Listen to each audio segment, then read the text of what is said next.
जीवन की कुछ ऐसी परिस्थितियाँ जहाँ चुप रहना ही सबसे अच्छा है। जीवन की असंख्य स्थितियों से निपटने के लिए अक्सर हमें बोलने, अपनी राय प्रकट करने या अपना रुख स्पष्ट करने की आवश्यकता होती है। हालांकि ऐसे क्षण भी आते हैं जब सबसे शक्तिशाली चीज़ जो आप कर सकते हैं वह है चुप रहना। जैसा कि वे कहते हैं, मौन रहना अक्सर बहुत फ़ायदेमंद होता है। जटिल परिस्थितियों से निपटने के लिए यह एक रणनीतिक उपकरण है। लेकिन हम यह कैसे समझ सकते हैं कि कब चुप रहना सबसे अच्छा है? मनोविज्ञान ऐसी परिस्थितियों के बारे में कुछ रोचक जानकारी देता है जहां मौन रहना न केवल बेहतर है बल्कि फ़ायदेमंद भी है। इस वीडियो में ऐसे कुछ उदाहरणों से पता लगाते हैं और उनके पीछे के तर्क को गहराई से समझते हैं कि मौन की ताकत क्या है। आलोचना का सामना करना, यह एक सार्वभौमिक अनुभव है। आलोचना का सामना करना यह चुभ सकता है और हमारी तत्काल प्रतिक्रिया अक्सर खुद का बचाव करना, अपने कार्यों को उचित ठहराना या प्रति आलोचना के साथ जवाबी हमला करना होता है। हालांकि मनोविज्ञान का सुझाव है कि ऐसी स्थिति में मौन रहना सबसे लाभकारी प्रतिक्रिया हो सकती है। जब हमारी आलोचना की जाती है, खासकर अगर यह अनुचित हो, तो हमारी भावनाएं बहुत अधिक बढ़ जाती हैं और हमारे निर्णय पर असर पड़ता है। क्षणिक आवेश में प्रतिक्रिया करने से अनावश्यक संघर्ष हो सकता है और रिश्तों को नुकसान पहुंच सकता है। चुप रहने से हमें आलोचना को समझने, अपनी भावनाओं को बीच में लाए बिना उसकी वैधता पर विचार करने तथा एक संतुलित प्रतिक्रिया देने का समय मिलता है। इससे भी महत्वपूर्ण बात यह है कि परिपक्वता और आत्मनियंत्रण का संकेत मिलता है। मौन एक शक्तिशाली उपकरण हो सकता है जो आलोचना को शालीनता से संभालने की हमारी क्षमता को प्रदर्शित करता है। एक ऐसा गुण जिसका किसी भी स्थिति में बहुत सम्मान किया जाता है।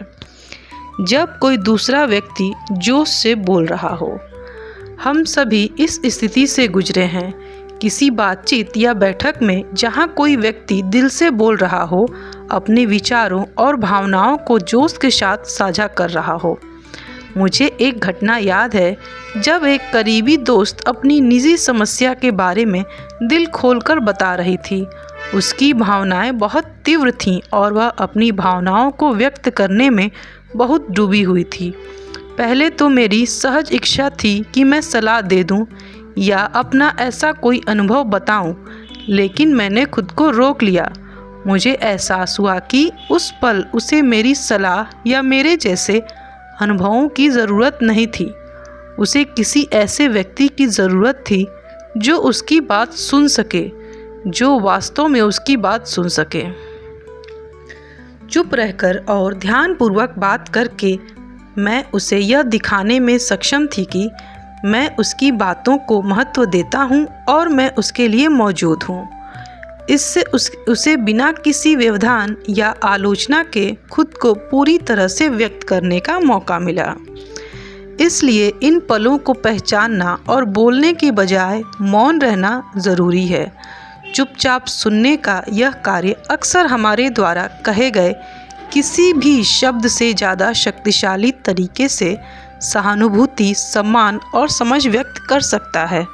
निर्देश प्राप्त करते समय, जब बात नई अवधारणाओं को सीखने और समझने की आती है तो मौन एक महत्वपूर्ण कौशल है, खासकर तब जब हमें कुछ नया सिखाया या निर्देशित किया जा रहा हो।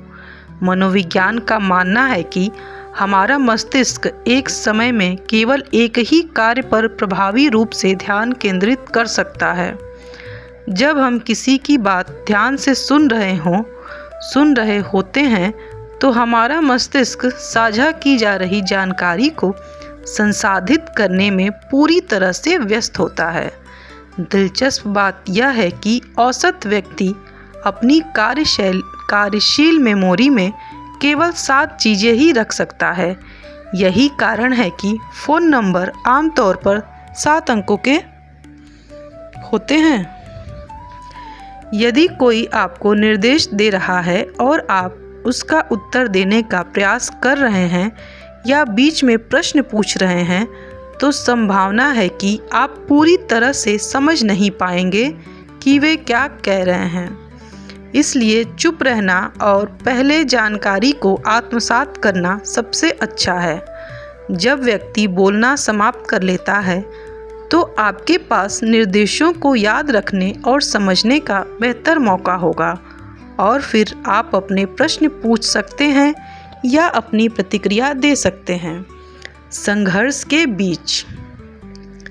संघर्ष, चाहे वह गर्मा गर्म बहस हो या पूरी तरह से बहस, जीवन का एक हिस्सा है।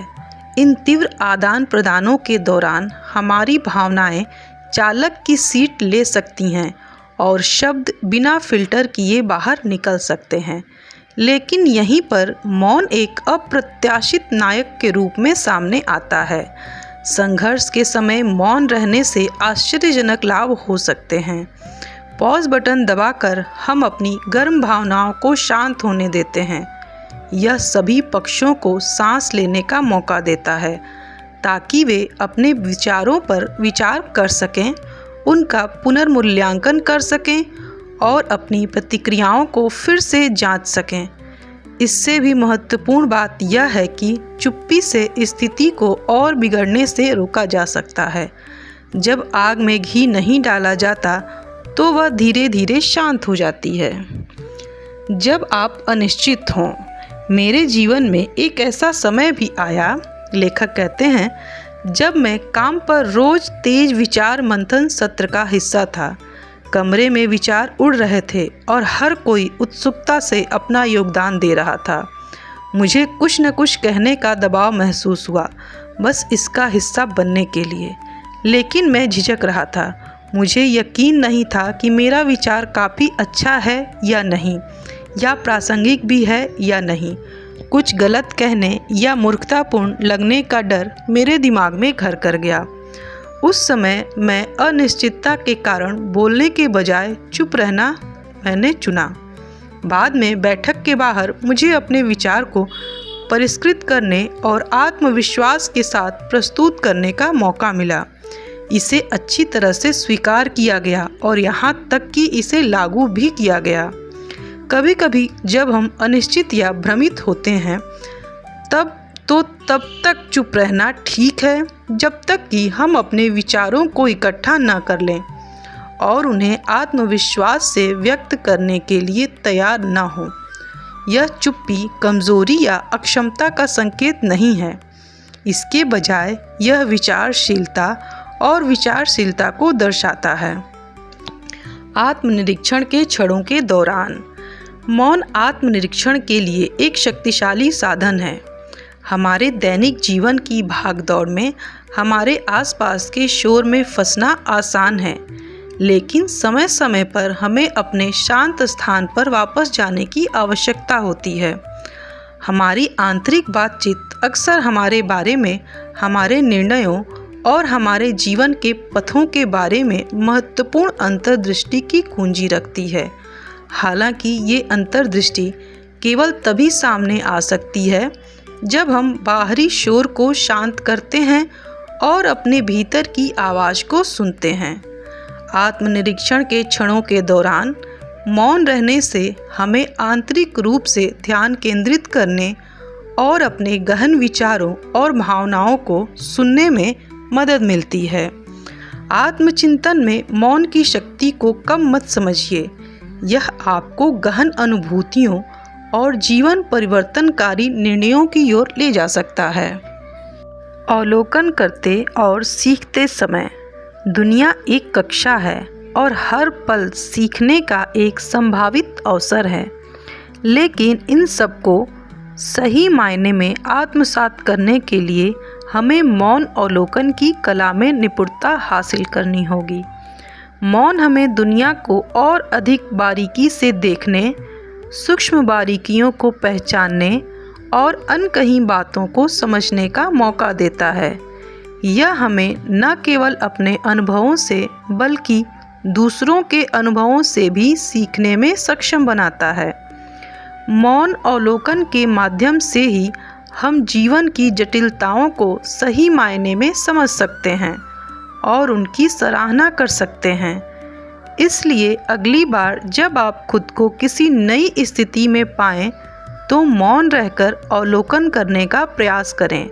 आपको आश्चर्य होगा कि जब आप बातचीत में व्यस्त नहीं होते हैं तो आप कितना कुछ सीख सकते हैं। मौन की शक्ति। मौन, जिसे अक्सर कम आंका जाता है, में अपार शक्ति होती है। यह केवल शोर की अनुपस्थिति नहीं है, बल्कि एक गहरा साधन है जो हमारी बातचीत, रिश्तों और आत्मविकास को बहुत प्रभावित कर सकता है। दार्शनिक लाओ त्सु ने एक बार कहा था, मौन महान शक्ति का स्रोत है। यह ज्ञान हमारी आधुनिक शोर भरी दुनिया में भी सच है। कुछ परिस्थितियों में मौन का चयन करके हम संघर्षों से निपट सकते हैं, अधिक प्रभावी ढंग से सीख सकते हैं, गहराई से चिंतन कर सकते हैं और अपने आसपास की दुनिया को और अधिक अच्छी तरह से समझ सकते हैं। जब हम अपनी रोज़मर्रा की ज़िंदगी में आवाज़ों और शोरगुल के बीच जी रहे होते हैं, तो हमें मौन की शक्ति को स्वीकार करना और उसका सम्मान करना नहीं भूलना चाहिए। यह समृद्ध अनुभवों और गहरी समझ को खोलने की कुंजी हो सकती है। तो अगली बार जब आप खुद को ऐसी स्थिति में पाएं जहां आपको मौन रहने की ज़रूरत महसूस हो, तो एक पल के लिए रुकें और सोचें, क्या मौन रहना बेहतर प्रतिक्रिया होगी? आत्मनिरीक्षण का यह सरल कार्य न केवल मौजूदा स्थिति की गतिशीलता को बदल सकता है, बल्कि जीवन के प्रति आपके दृष्टिकोण को भी बदल सकता है। Best of luck for your healthy, wealthy, successful, happy life. Thank you. अपने विचार कमेंट बॉक्स में हमें ज़रूर बताएं। Thank you.